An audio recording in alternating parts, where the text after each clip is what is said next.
السلام علیکم، بسم اللہ الرحمن الرحیم۔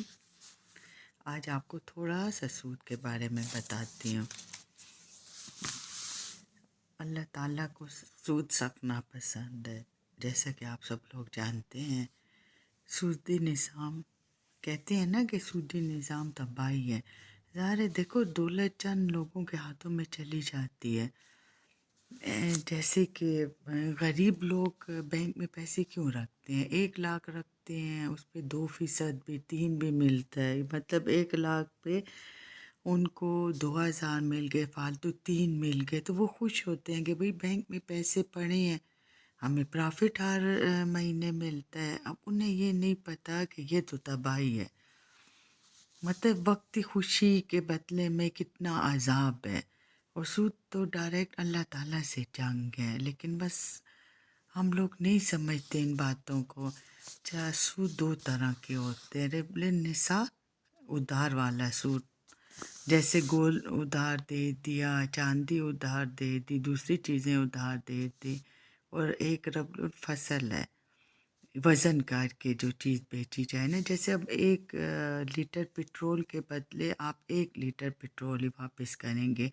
اگر 1 لیٹر کے اوپر 1.5 لیٹر آپ نے واپس لیا تو یہ جو آدھا لیٹر ہے یہ سود ہوگا، یہ حرام ہے۔ اچھا، قرآن پاک میں ہے ہمارے کہ سود حرام ہے اور یہ اللہ تعالیٰ کے خلاف اعلان جنگ ہے۔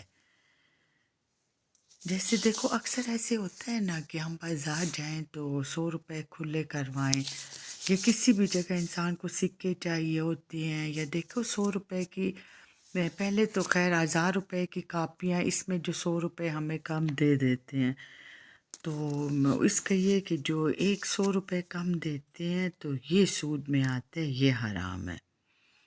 اب تو لوگ بینک کے باروں میں بھی کہتے ہیں کہ کان ادھر سے پکڑو ادھر سے پکڑو، تو مطلب بینک میں پیسے رکھنے بھی حرام ہے، اس کی نوکری بھی حرام ہے۔ بہرحال یہ ایک الگ بحث ہے جو ہمارے مولانا حضرات زیادہ سمجھتے ہیں نا، اس پہ تو ہم لوگ اتنا نہیں سمجھتے۔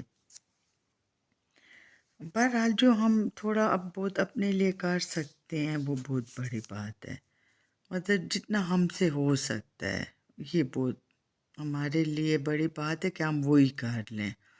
اچھا، صحیح بخاری میں، مسلم بخاری میں، صحیح بخاری میں کہ کہتے ہیں کہ نبی صلی اللہ علیہ وسلم نے فرمایا کہ جو سودی کام کرتا ہے، جو اس کا معاہدہ لکھتا ہے، جو اس میں گواہ ہوتا ہے، یہ سب ان پہ اللہ تعالیٰ نے لعنت فرمائی ہے۔